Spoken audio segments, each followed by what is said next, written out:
jërë ngeen jëf mbokku téléspectateurs yi ànd ak seen télévision bii di Thiès TV actuellement ñu am ak yéen entretien bu spécial fii ak Baye Serigne Samb nekk responsable politique bokk ci Kama 2024 nekk tamit donc le responsable nekk aussi le responsable jiite fi nga xamante ni moom mooy région bi yëpp en même temps bokk tamit ci cellule organisation bi tey nag mu nekk mbégte ak plaisir. Bien vrai que il est presque 1 heure du matin jàpp 2 heures du matin mais malgré tout monsieur Baye Serigne Samb nangul ñu suñu invitation pour ñu mën a waxtaane li nga xamante ni moom mooy njëriñu Sénégal ak li ko wër xam naa rek bu ko defee damay bàyyi ak soxna mu nuyoo ak Baye Serigne donc dalal ko ñu fas yéene waxtaan ci loo xamante ni dina nekk njëriñu askan bi waaye njëriñu réewum Sénégal yëpp et surtout tamit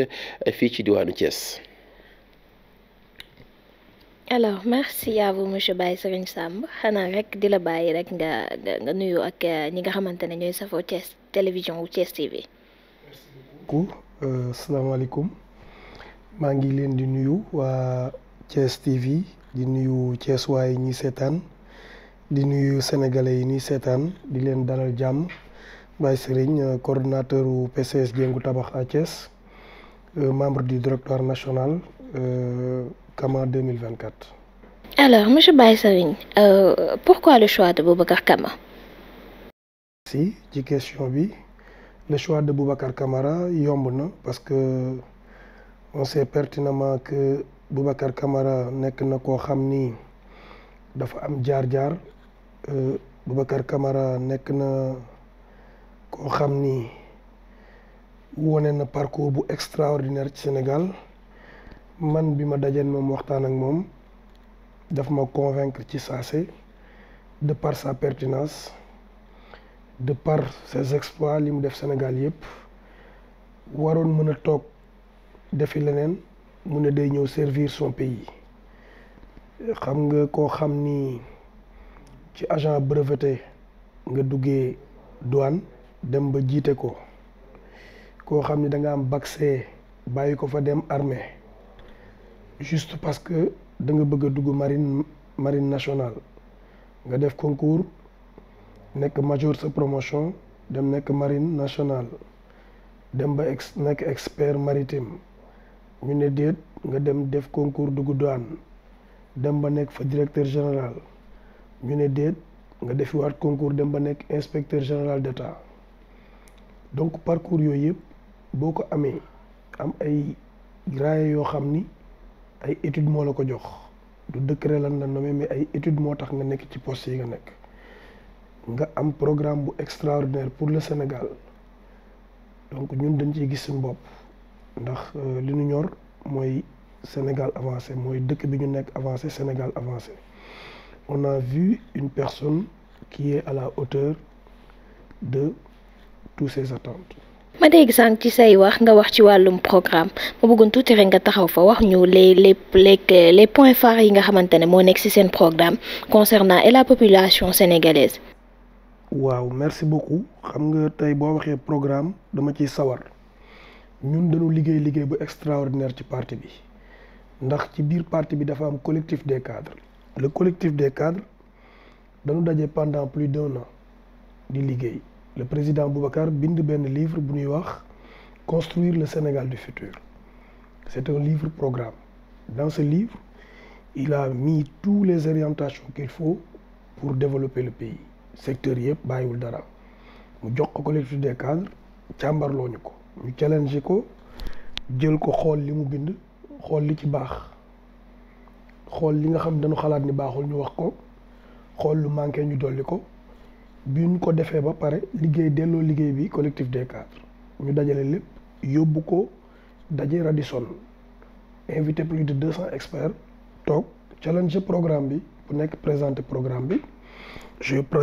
vais prendre juste l'exemple de l'artisanat bi nga xam ni man maa ko présenté là il a parlé des 4 F daan ni le secteur artisanal li leen manqué mooy formalisation financement foncier parce que artisans yi amuñu bërëbu liggéeykaay boo xoolee ci garage yi nga leen di fekk am espace tey ñu tuxal leen suba ñu yóbbu leen fee ak artisanat li mu yor ci emploi mu jox ñu loolu ñu xool ko càmbar ko xool li ci manqué ñu dolli ko ci. wax na ci point boobu day créer office sénégalais de l'artisanat doté ko de 350 milliards donc programme bu large secteur bu nekk mu laal ko. benn exemple laa jox éducation par exemple mu jël un fonds revolving de 8000 milliards mu ne moom lay def ci éducation daal ni 0 ba 25 ans kenn dootul fay jàng Sénégal foo koy jëlee mu ne ci mbel mi laa koy jëlee parce que nous avons des réserves yoo xam ni mi ngi fi tege kenn laalagu ko waxagumaa yi ñu signé ba pare te yi ñu signé yëpp il compte les revoir parce que nos ressources appartiennent au peuple. du moment que assemblée nationale voté na loolu ba ñu wax ni ressources yi léegi peuple boo ko moom am na sañ-sañu dem tegaat ko ci table bi ni li ngeen yor de peuple bee ko moom dañ koy négocier waat donc c'est ce qui a fait que man ma gën a d'accord ak moom gën a nangu liggéey ak moom mu jël ay mesures yi nga xam ni mooy prioritaire. nous avons 20 mesures prioritaires. je vais juste dire la première mesure wax naa ko léegi éducation gratuite jusqu'à 25 ans. financé par le fonds revolving de 8000 milliards. Je vous l'ai dit tout à l'heure. Deuxième mesure phare, création d'un centre de recherche scientifique avec une dotation initiale de 50 milliards. Centre scientifique. Xam nga moom il parle de capital humain. nee na ab dëkk boo ko bëggee développer il faut nga am un capital humain.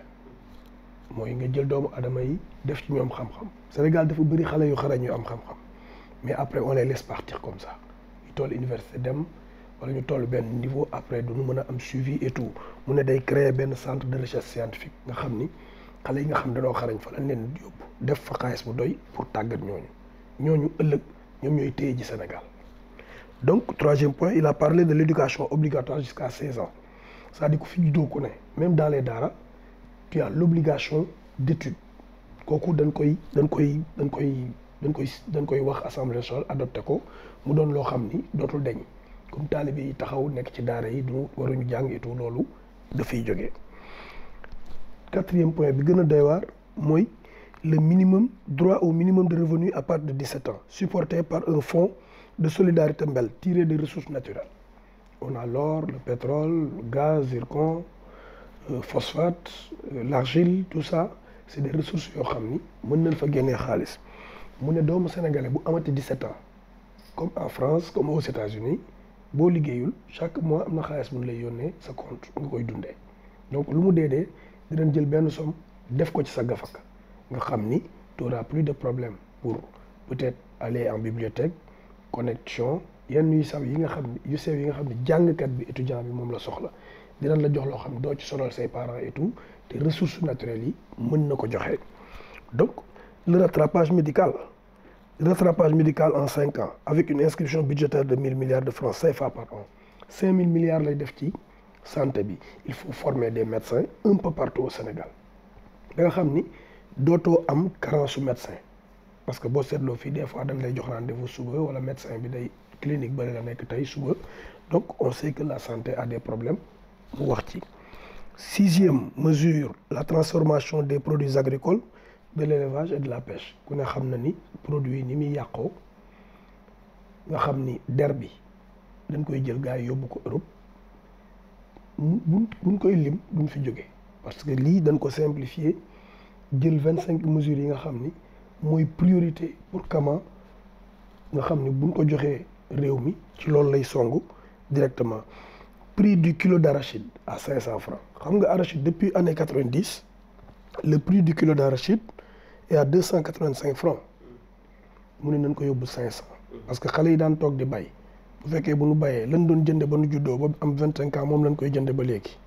amul avancement moo tax ñu ne barigo bi nay jar fukki junni léegi loolu obligatoirement da koy teg parce que mën na ko jëndaat loolu la koy jëndee. Mise en place d'une chaîne industrielle de fer et la relance du chemin de fer nga ni kii fu mu nu koy defee d'habitude c'est l'Union européenne qui te finance et tout te gars yi buñ la financé dañ lay wax fi nga koy def Macky Sall leb na plus de 13 000 milliards fu mu ko def stade stadium et tout kañ ngeen gëj a dégg match basket match football fii ci stade bi tey sa néeg boo ko tëjee ñaari fan boo ñëwee darab bi da nga koy changer day poussière taqrib donc xalaat ngeen lan mooy entretenir stade boobu c'est beaucoup d'argent doo ko gaaw a fay bor boobu donc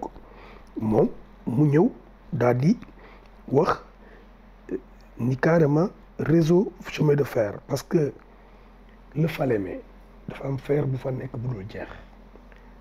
mun na moo tax mu wax dañuy créer relation entre le Sénégal et la Guinée parce que ñoom dañ am bauxite boo jëlee bauxite ak fer bi tëgg ko acier la lay jox loolu ngay defee chemin de fer bi ba pare di jaay tool ci Afrique bi yëpp ku fi defar oto Sénégal lay jënd see tool moo tax mu wax ci chaîne bi nga xam ni dañuy relancer chemin réseau ferroviaire bi ak chaîne industrielle du fer foofu lañ koy teg parce que on a assez de ressources naturelles pour développer le pays le Sénégal est très riche te ñun xamuñ ci dara ñu ngi sonn un pays très très riche nit ñi di sonn ba tey institution d'un ticket présidentiel avant l'institution d'un ticket présidentiel il y a la création d'une société diaspora même waa diaspora bi da leen di ko créer société diaspora SA nga xam dañuy am cotisation am ay part ci société bi nga xam ni mën nañ laa tabaxal sa kër fii nga moom ko comme ñu créer benn logement plus de 100 000 logements nga xam ne ñoom mën nañ ko jël cotisation bi ñuy def ci société bi moo leen di permettre ñuy investir Sénégal sans ñu ñëw nekk fi nga xam ne da leen di faciliter seen retour le ticket présidentiel fii dafa wax vice-président dégg naa sax ay parti yu ko fi wax mais daf ni bu ñu amee président dañuy am vice-présidente parité bi ñëw et loolu pourquoi parce que des fois le président est absent du pays bu boobaa vice-président bi mën ko wutu foofu la ko xalaatee mu teg ci ni mandat bi léegi 5 ans la moom la mës a nekk mais on ne va plus parler de 2 mandats ou 3e mandat parce que on va dire que nul ne peut plus séjourner plus de 10 ans au pouvoir mooy mënatoo def plus de 10 ans au pouvoir aujourd'hui tu fais un mandat de 5 ans nga renouveler le 5 ans nga def 2 ans feebar wala mënuloo continuer nga dem beneen président ñëw ñu toogaat nga ñëwaat bëggaat nekk candidat c'est impossible tu as fait 7 ans si tu reviens un mandat de 5 ans day dem 12 ans donc yow 2 ans yooyu boo ko defee fa ngay yem on ne parlera plus de 3e mandat parce que loolu ku nekk xam na coow li nga xam ni moom la indi Sénégal donc on a un programme boo xoolee ci 11 mesures yi laa la waxagul un gouvernement de 15 ministres 36 directions mooy 36 directeurs généraux choisis sur appel à candidature c'est-à-dire man mi bokk ci parti bi ça ne veut pas dire que parti bi laa bokk rek dañ may jox benn direction appel à candidature la j'ai mes diplômes ou mes compétences damay ñëw teg yow nga ñëw teg sa diplôme ak say compétences ñu xool à compétence égale nag mu ne man mën naa jël ki nekk sam parti waaye bu la kenn kee ëppee ay compétences moom laay jox direction mu gérer ko donc ku mel noonu et yemul foofu mu ne conseil économique et social bi nga xam ne 120 membres la da koy changer ak conseil d'orientation économique et sociale def ko 25 membres foofu dafay yaxanal xaalis bu bëri yóbbu ko foofu ngay wax réalisation yi muy wax ak xaalis yi mu soxla yëpp mi ngi koy réduire ci train de vie wu gouvernement bi 15 ministres 36 secrétaires d'État 36 directions 9 secrétaires d'État il y a le remplacement du Haut Conseil des collectivités territoriales 150 membres la boobu tamit mu yóbbu ko 15 membres foofu tamit lu bari nga fay récupérer ci xaalis yóbbu ko feneen financement des infrastructures à hauteur de 4 000 milliards à partir des ressources naturelles ou bien des partenariats publics-privés les PPP donc institution d'un cordon sécuritaire aux frontières création d'office sénégalaise de l'artisanat wax naa leen ko sànq mooy exemple ma jëloon réforme du tourisme fii tamit dafa wax 4R réduction des coûts mooy coût de voyage yi pour touristes yi mën a gën a ñemee ñëw parce que boo ko cheralee destination Sénégal mën nañ ko ñàkk ndax nit ñi dootul ñëw rationalisation des produits touristiques faciliter leen seen produits yi ba vraiment mu yomb trop accessible la réorganisation du secteur touristique et la relance et la promotion du tourisme mooy secteur touristique bi réforme du secteur culturel sauvegarde du patrimoine promotion des industries culturelles et créatives protection sociale des artistes application de la copie privée xam nga artistes dañoo jooy ba sonn dañ leen di imiter seen copie yi duñ ko préserver il y a beaucoup de choses foofu tamit bàyyi na leen xel promotion de la fédération de l'Atlantique Ouest mooy FAO bi ma leen wax sànq mooy Gambie Guinée ak Guinée-Bissau ak Sénégal foofu dañu am intérêt seeni biir parce que ku ci nekk ak ressource bi nga am te yooyu yëpp Sénégal daf leen di amal njariñ moo tax mu ne foofu dafay créer benn fédération Atlantique Ouest la koy tuddee ñeenti dëkk yooyu lëkkaloo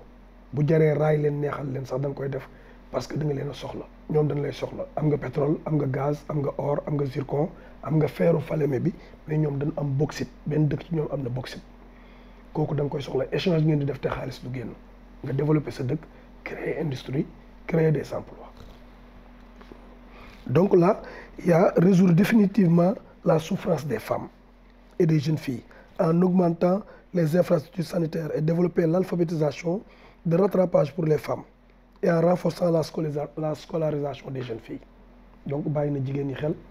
côté boobu am solo trop instaurer des politiques publiques plus adaptées et efficaces pour lutter contre le chômage des jeunes et l'immigration clandestine dem na bay wax immigration clandestine yi aujourd'hui avec les Européens ils ont besoin d'investir au Sénégal am nañ fi ay intérêt mais boo ñëwee damay négocier ak yow ni la sama doomu immigré yi nekk fee nooy def ak ñoom ñaata visa nga leen di jox ñaata ngi régulariser nga négocier génnub Sénégal ba mu yomb ci jeunesse bi boo amee benn quota de visa vers la France parce que ils ont leur intérêt ici c'est des obligations que tu vas mettre sur place tu négocies les gens vont partir par voie normale et tranquille et sécurisée donc accompagner les entreprises féminines et des jeunes évoluant dans la transformation des produits agricoles pastoraux et halieutiques gis nañ ko fii produits yi jógee ci géej gi ak yooyu xam dañ koy këppaat boo demee Casamance mango bi par exemple da nga doon dox ci kawam da nga koy dëggatee man je l'ai vécu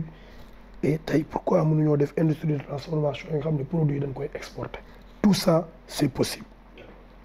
Promouvoir les grands projets il reste 2 mesures promouvoir les grands projets environnementaux intégrés comme la grande muraille verte les poumons verts dans toutes les zones urbaines la valorisation des forêts classées forêt classée dañ ko bàyyi noonu rek ba ngeen yàggee dégg forêt classée ba léegi kenn du fa jaar dañ koy xool nii pourquoi mënuñu ko mettre en valeur bu mën a nekk espace boo xam ni askan bi mën nañ ko utiliser mais saa yu ko soxlaa jëlaat ko mais mën na nekk ay espace vert foo xam ni yow mën nga dem def pique-nique wala leneen ak leneen ak leneen donc voilà le dernier point c'est la promouvoir l'utilisation des énergies renouvelables comme l'éolien, le solaire pour réduire les émissions de gaz à effet de serre et favoriser une transition vers une économie plus durable. Ça, c'est les 25 mesures phares du président Boubacar Camara. lii nag defe naa yii rek boo ko jëlee defe naa ne da ngay teg dëkk bi sur les rails du développement et je vais vous dire que ça c'est juste 25 mais c'est 740 mesures bi nu defee mesures yi mu nekk 400 et quelques on a eu des alliés yi ñëw bokk ci parti bi ku nekk da ngay indi sa programme ñu jël ko travailler waat ko yokk ko ci biir li nga xam ne jot nañ koo liggéey mu nekk benn livre bu mag boo xam ni moom lañ présenté Sénégalais yi donc c'est ça notre programme. mu mel ni vous appelez au changement concernant l'économie la politique le social et tout ce qui va avec léegi nag ma lay laaj ñu dugg ci li nga xamante ne mooy en tant que Thiessois nga nekk Thiessois ci seen programme campagne lan ngeen beral loxo li nga xamante ne moo di population thiessoise bi. Population thiessoise je pense que j'ai sauté même cette partie qui est plus importante c'est de faire la capitale administrative du Sénégal Thiès. benn point boobu rek defe naa ne doy na Thiessois yi pour ñu xam ni Thiès ni mu nekk en expansion sa position géographique un président Kama xalaat ni na jël capitale bi indi ko Thiès te nag dalay wax sax du xalaatam danaan la depuis Mamadou Diallo gars yi suul ko man ma dem sulliwaat ko teg ko parce que Dakar étouffe et Thiès mooy sëlëbe yoonu Sénégal donc defe naa ni ci sunu programme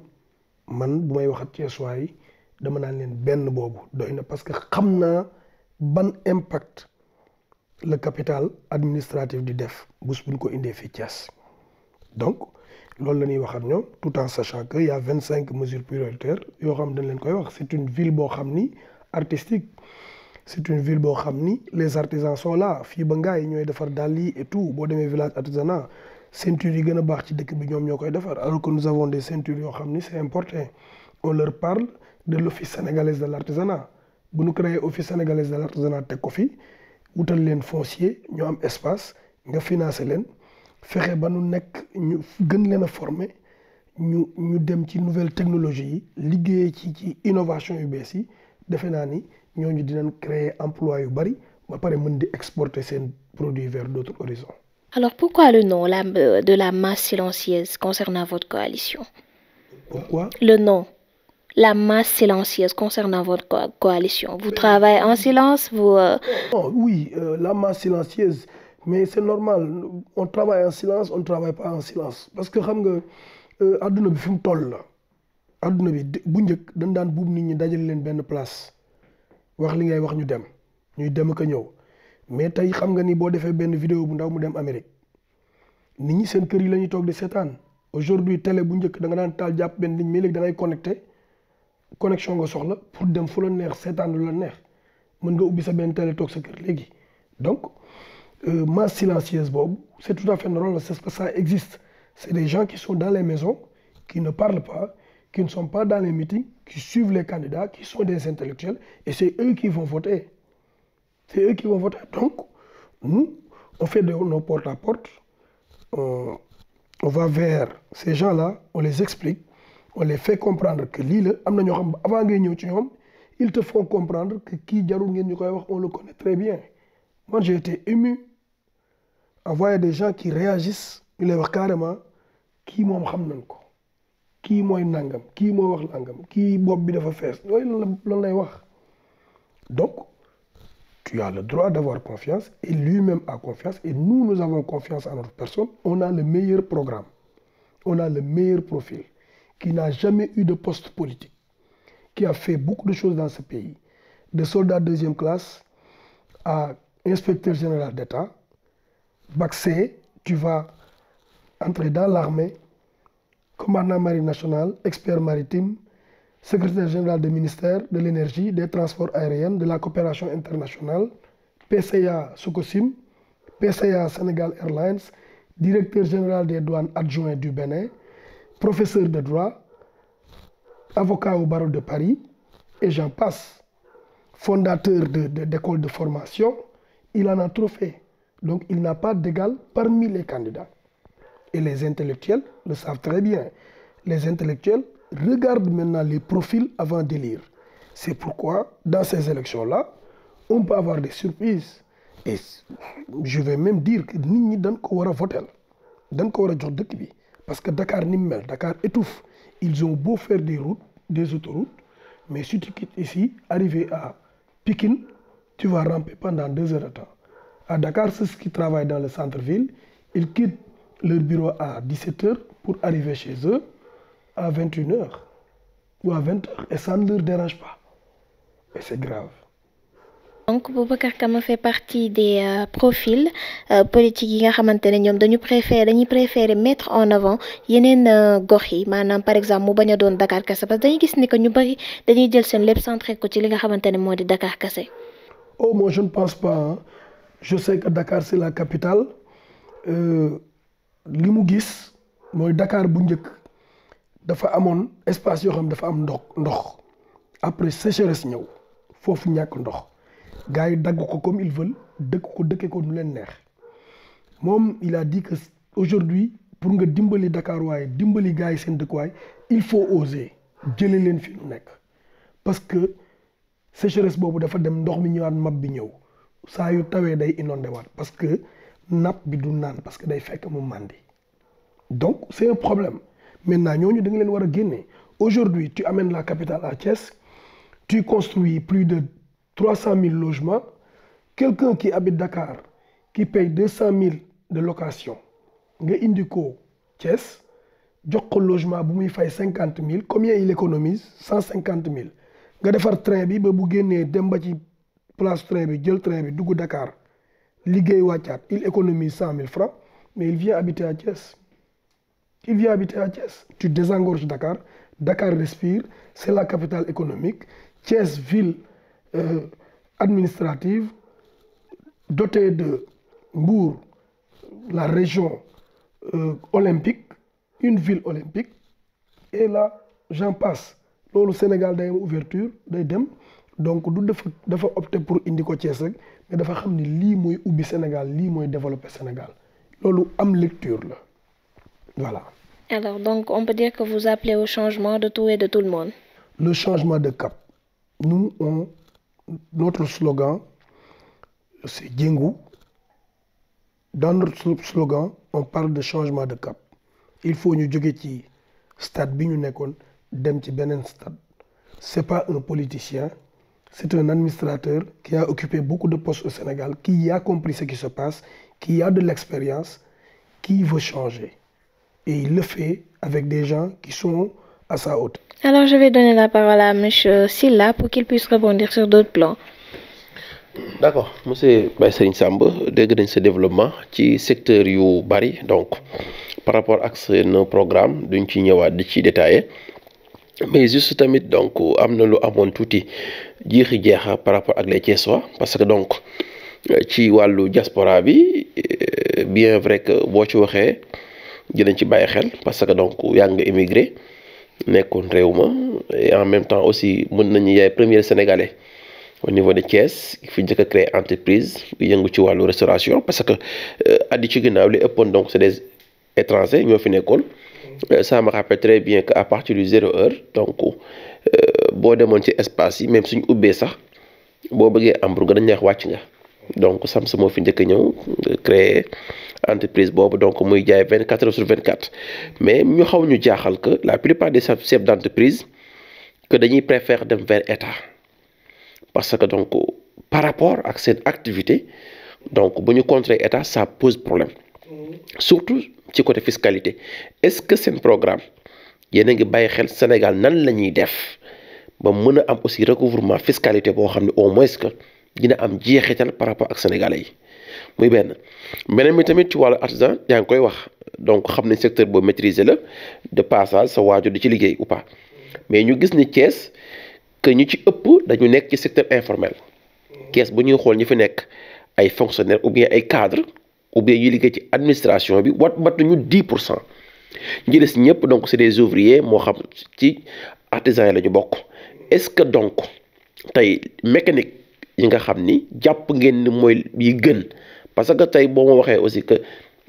ñi ci ëpp fii donc am nañu bien vrai gis nañ temps yee passé am ay machines yoo xam c'est des partenaires turcs yu ñëw ci village artisanal installé ko pour def ay transformation cuir mais souvent la plupart des entreprises c'est des entreprises privées c'est des responsables yoo xam ne c'est des directeurs généraux yu nekk dans une entreprise dem wuti seen partenaire souvent on parle de l'État mais que privé moo ko moom est-ce que tamit secteur privé bi pare ngeen pour revoir les contrats revoir yi nga xam ni état moo ko moom ak yi nga xam ni privé yi nit moo ko moom li ñu naan golo di bay baabañ tunde. Merci beaucoup question bi am na solo côté fiscalité bi wax nga ci ak entreprise yi ñun dañu opté def politique du dañu bañ a dem ci côté état mais état bi fi nekkoon gisuñu ci seen bopp ci liggéey bi nii liggéey xëy na am na ñoo xam ni danañ am lu ñuy ragal ci dem ci opposition mais ñun bokkuñu ci parce que boo gëmee yàlla boo gëmee ni li lay dundal du entreprise bi nga teg nii moo lay dundal parce que yàlla moo def ci yow xarañ di nga dem ubbi loolu nekk ci mais tey bu fi nekkul woon da ngay xëy dem liggéey loo jariñu parce que boo yaaful suur rek loo jariñu di nga ko mën a boo dee fighting di nga ci mën a génn saa su nekk je pense que fiscalité bi nag gëw ma ni teg nañ loo xam ni actuellement dañ ko def li nga xam ne mooy entrepreneur yi ba tax bu am coppite yu ci war a am xëy na ñu allégé leen ko la ñuy wax mais Sénégal tey dañu gën a organiser wu sax parce que léegi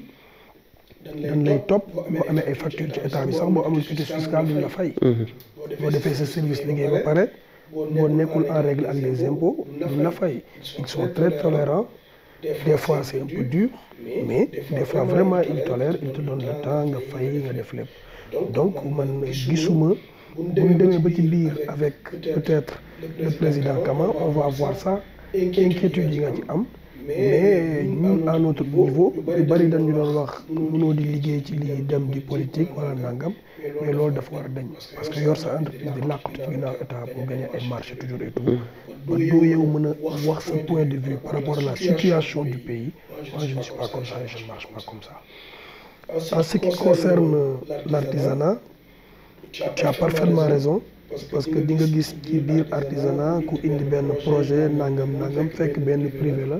moo indi projet bi loolu am na mais je te l'ai dit que ñun dañu gëstu li nga xam mooy problème mu artisanat ñu wax la ñeenti F la daan ni la formation la formation mooy ñu jàngal la liggéey bi ban façon lan la koy jàngale déjà ñun dem nañ ba wax ci ni tey dafa war a am bac pour les artisans c'est-à-dire fauteuil yi ngay liggéey yaa koy defar mais da ngay dem ba am ci examen ñu noté la ci nga am ci diplôme boo xam ne raaya boo xam ne bu wane ni yow am nga niveau bi mais boo xoolee ñoom ils sont formés dans le tas amuñu benn këyit bu koy wane amuñu dara lu koy firnde ñuy xarañ nekk di defar ay canapé ay fauteuil di liggéey noonu di dem ils n'ont pas de NINEA ils n'ont pas de registre de commerce ils ne peuvent pas souscrire dans les marchés ils ne vont pas dans les foires internationales mënuñu exploiter seen xarañte gi mu am moo tax on t'a parlé de formation de formalisation te formaliser mooy ñu yóbbu la chambre de commerce nga dem tribunal am sa registre de commerce am sa NINEA am sa tous les documents qu'il faut reconnaître la en tant qu'entreprise ñaar ñooyu boo ko amee pare lu ci topp foncier espace bi ñuy liggéey da ngay gis wuude boo xam ni diggante benn pokkus bu ndaw ci la toog ci basan ni di liggéey amul espace boo amee ñaari apprenti du osé dugal 5 apprentis wala 6 ci place am donc da ngeen war a fàggul espace moom ko am liberté liggéey mooy foncier koo jox koo formé formaliser ko jox ko foncier financement moo ci topp mais boo ko financé bu demul ci moom la. d'accord par rapport aussi ci programme bi maa ngi lay jéggi ci wàllu foncier donc vous parlez de guichet que c'est des versements yoo xamante ñu nekk extérieur dañ koy verser ci compte boo xam ne pour ñu am accès ci foncier am terrain ou bien aussi ñu tabax. pas seulement ça ça le Diaspora SA dafa yaatu société la boo xam ni mën na évoluer sur beaucoup de choses j'ai juste pris un exemple par rapport ak tey nga nekkoon ci Europe soxla kër fii wala dara nga xam ne am na société boo xam ne bu doon liggéey boo xam ne mën nañ la investiral ci bâtiment wala ñu tabaxal la sa kër ci quota bi société bi li muy liggéey li muy gagné ñu mën la ci fayal sa kër. Safri am na fi Safri moo war a accompagner nit ñi ci cadre boobu mais est-ce que tamit donc li ngeen wax du copier-coller par rapport ak état parce que état créé na guichet boo xam ne c'est des versements Safri di leen accompagner nga xam ne aussi que benn montant ñoom ñoo koy fay. waaw moo tax ma ni la yow yaa ngi dem ci foncier kese ma ni la Diaspora SA société la boo xam ni mën na évoluer. c'est exemple ci laa tiré. moi je ne veux pas aller dans le fond. parce que demuma ci point boobu gëstu ko ba mu xóot wax ci énumérer la lépp liñ ci wax prochainement peut-être mën naa ci avancer mais damay bëgg lu may wax ma maîtriser ko. je t'ai dit juste que Diaspora SA n'a rien à voir ak li ngay wax noonu. kon c'est-à-dire que benn aspect bu ndaw la ci. oui on a intégré les immigrés. defaral leen loo xam ne dinañ gis seen bopp tey ci Sénégal. ok ñu nekk fële mais dinañ sentir seen bopp ci biir réew. d'accord et peut-être dans notre prochaine édition. d'accord je vous édifierai. d'accord beneen bi tamit mooy donc Boubacar Camara dafa am nag benn slogan Baye Serigne mi xaw a jaaxal quoi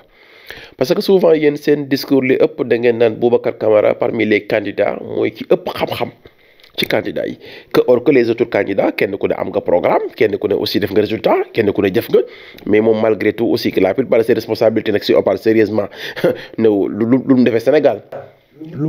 La plupart de ses responsabilités yi ëpp nag defu ko Sénégal souvent vous parlez de benn vous peinez mais il y a d'autres candidats yoo xam ne nag prouvé nañ fii ci Sénégal loo xam ne tey. wax ma ci benn non bari na non yow laa invité Baye Serigne. non man ay candidats bon bari na ay candidats yoo xam ni. waaw benn bu ci def dara laa non xam c'est-à-dire que am na 19 candidats. su ma tuddee kenn bàyyi kenn ça pose problème mais man su ma doon may poser les questions mais que lan moo tax ngeen taxaw ni candidats yi fi nekk yépp ki ci gën a placé wu pour téye Sénégal Boubacar Camara la. yow da ngaa njëkk a wax ni li mu liggéey ci bitim réew la da ngaa. li mu liggéey ci réew mi. Boubacar Camara nee naa la dafa am bac C. loolu fi liggéey. bàyyi ko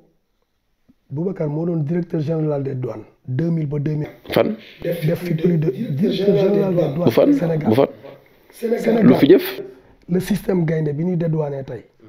moom moo ko def Sénégal le système Orbus Sénégal avant entre 84 moi je suis un transitaire ah moi je suis déclarant en droit. amu ci benn revenu amu ci benn avantage. xaaral ma wax la nga dégg moom ma wax. ak AC gaspillage. ma ni xaaral ma ñëw dama ni port dañ daan wax machine yi dañoo paan tey ba mu ñëwee la jeex ba tey c'est le système gaynde moo ko fi def moom moo def ba gagneel Sénégal plus de 1000 milliards ñu fay ci bor yoo xam ne Sénélec moo ko fi amoon problème Sénélec lañ ko réglé. Boubacar Camara moo nekkoon secrétaire général ministère Karim Wade bi mu yoroon ñu naan ministère du ciel et de la terre de l'énergie coopération internationale ministre des transports aériens et de la coopération internationale. Centrale électrique yi 500 mégawatts yi fi wàcc Sénégal moom la le plan Takkal c'est lui. Il a apporté beaucoup pour le Sénégal beaucoup inspecteur général d'État def concours ñu nekk plus de 500 personnes kenn lan soxla moom moo génn jël premier raw ay moromam nekk à la présidence liggéey fa lu bari xam lépp ci réew mi kooku daal liggéey Sénégal ba bitim réew soxla ko c'est un docteur en droit demal nga gëstu leçon inaugurale 2009 ou 2010 université Cheikh Anta Diop moom lañ jëli mu toog ñoom Serigne Diop Moustapha Sowa ñëpp a toog muy def leçon inaugurale bi ñu ngi ci boo duggee nga gëstu ko daal liggéeyal Sénégal doo nga dem ci international am na wax la bu gën a garaaw inspecteur d'État mooy galon yi gën a mag ñoo ëpp salaire fii ci Sénégal dese na 8 ans war a dem retraite mu démissionné gars yi ni waa ji dafa dof ñu wérul mu dem ci privé bi su ko sim 6 pays ñoo ko séq mu yor ko pendant 6 ans redressé ko teg ko ci yoon defar ko nekkoon PCA Sénégal Airlines xoolal fu mu jóge bac C bëgg dem marine parce que papaam port la doon liggéey mu daan gis marine marchand yi gars yi tenue yi daan sol mu ñafe dem Bango di jàng def examen raw classe am dugg nekk commandant marine marchande nekk expert maritime nekk expert en énergie Congo Kinshasa moo dem négocier seen contrat yi nga xam ne dañ ko tëggewoon lu leen neex en énergie mais j'en passe il a beaucoup fait bu yàggul la ko directeur général la ko président Bénin woo def ko directeur général douane Bénin adjoint xam nga ni adjoint bi tur la rek parce que doomu réew mi foog mu ne ci kaw mais moo doon doxal mel noonu moo tax ma laaj léegi nag candidat yi wax man kon nga ci wax lu mu defal Sénégal. xam nga tey boo xeeg. la plupart des candidats postes yi ñu fi am fii ay décret la yu ñu leen nommé ñii assemblée nationale la nekk wala ministre wala nangam fonction bi ñu liggéey fii Sénégal defal ko Sénégal tuddal ma ci kenn wax ma. non bari na ci bari na ci. bari na ci lu doon liggéey non bari na ci non bari na ci mën naa la tuddal ñu benn du ñaar du ñett ñoo xam c'est des chefs d'entreprise mais donc comme aussi man nekkuma fi pour toogal leen fii du ma ci avancer muy donc par rapport ak li nga xam ne moom moo jël contenu boobu mais ñu gis tamit toujours fa lay accenté wu tout récemment gis nañ tamit donc moom dafa mel ni dafa ndamu de trop que souvent même parrainage yi yàllaa ko dimbali bàyyi sëriñ dañuy waxtaan rek mais tey amoo effet électoral boo xam ne tey bu dul woon ak tirage doo leen jàll. kon daal ñeneen ñi yàlla dimbaliwu leen. non question la posé bu woon tirage doo leen jàll. non tirage moom dimbali ngeen génn première rek. gis nga liggéeykat da nga koy nangul liggéeyam 2019 la njëkk a dem ñu bloqué ko parrainage ku préparer élection 2019 ñu téye la nga war a demaat 5 ans di préparer parrainage yow di nga ko lajj tu passes avec 53 000 voix ñu téye say 6 000 ñu lay laaj 42 000 bu ñu dindiwaatoon beneen 6 000 dañuy jàll sa 53 000 jàll ban mérite nga am danoo tiire nga njëkk a génn nee naa la lu mu def formation examen concours bu mu def moo jël premier moo tax tirage ba sax moo jël premier présidence gi bu doon examen mooy jël P lii bu ñu leen yóbbuwoon classe teg leen ci table yi ni ay ca jox leen ay sujets développé ko mooy jël premier mooy jël réew mi mais nag yàlla def du examen yu concours nit ñi ñooy voté on a beaucoup travaillé et bien travaillé et parrainage de proximité lañ def suñuy mbokk lañ dem am na rab bu may def ñu may ree ma ne sama umpaañu maamu yaay magam rakam ndeyam wujjam ci ñoom laay dem jëli seen carte d'identité tegal ko du doon lu faux lu jub lay doon parrainage de proximité la parrainage yu mbokk parrainage yu xarit loolu lañ jël c'est facile Thiès bu ñu la laajee 2000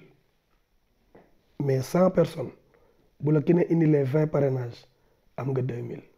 léegi nag stratégie la borom xel yi dañ koy def facilement parce que bu ma ñëwee le 10 nga may indil damay jël 200 personnes ku nekk mën le 10 sa biir kër sa ndijaay jabaram famille am boo ma ko indilee ma am taf ma am 4000 parrainages Thiès a donné plus de 5000 6000 parrainages donc parrainage yu wóor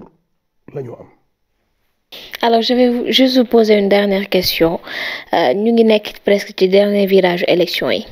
Quelle est votre dernière carte? Madame, quelle est votre tranche cible avant dimanche, Inch'Allah?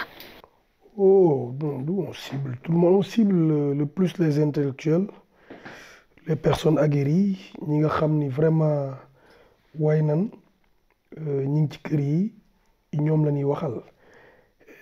ñi ngi def suñuy porte à porte. Nous avons fait tout ce qu'il faut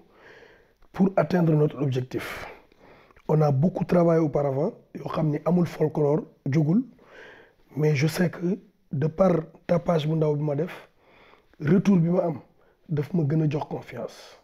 Yalla bu yalla tas yakar, mais nous avons confiance et qu'on continue le travail. Ñun ba samedi ci minuit man damay liggéey duma bayyi. Je vais parler avec tout le monde. D'accord, vos derniers mots monsieur Samb. Oui, content ci liggéey bi ngeen di def di leen remercier bu baax parce que quand même il est 2 heures du matin ngeen jël seeni bagage pare ñëw dekkuñu seeni micro loolu kenn mënu ko fay et j'ai vu bi ngeen commencé ba léegi Thiès TV vraiment bàyyiwu leen te fi ngeen te gëm ko et man dama gëm régionalisation dama gëm Thiès gëm liggéey bi ngeen di def moo tax ñu leen ci vraiment sargalaat bu baax a baax di leen remercier di ñaan yàlla gën leen kàttanal yokkal leen doole ba seen télé bi gars yi toog di ko zappé di ko jot normal comme tous les autres chaînes parce que loolu mooy yéene bi et di leen wax ni na ngeen ñu ñaanal ñu gagné présidentielle bi buñ ko gagné Thiès bu nekkee capitale ce qui est sûr mooy émission yi fii lay xewee te Thiès TV lay xewee merci beaucoup. merci beaucoup donc di remercier bu baax monsieur Baye Serigne Samb juste nag ñu def benn témoignage parce que bi Papa Gueye di coordonner émission bi donc pour ñu ñëw ci moom bi ma ko waxee dama ne ko man ça me fait plaisir parce que xam naa ko bu baax te li ñu ko gën a nawee aussi que doomu Thiès la. te doomu Thiès la boo xam ne sànq si biir ba maa ngi koy wax kenn amul woon fit créé fi restaurant boo xam ni sénégalais moo ko moom ay étranger ñoo fi nekkoon mu ñëw aussi fekk espace boo xam ne c'est très compliqué très dur nga xam ni donc daawoo gis benn doomu sénégalais bu am fit pour di fa jël ay bërëb di fa liggéey mais mu ñëw imposer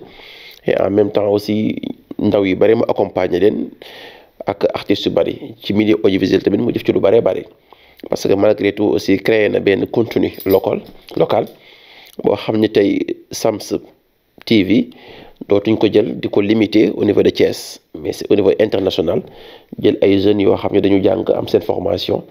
génnee ci école journalisme yi ma accompagner pour jàpp leen là aussi que lu ñu lay encourager la parce que donc beneen bi tamit muy nit ku am principe partenariat bu Thiès TV ak Baye Serigne nekkul tey. parce que Thiès TV mooy télé bi fi jiitu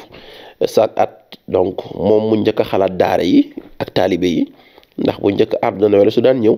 dañ koy jël rek focaliser wu ko juste pour ñi nga xam ni ñu seen waajur ji liggéey wala ñu nekk ci yenn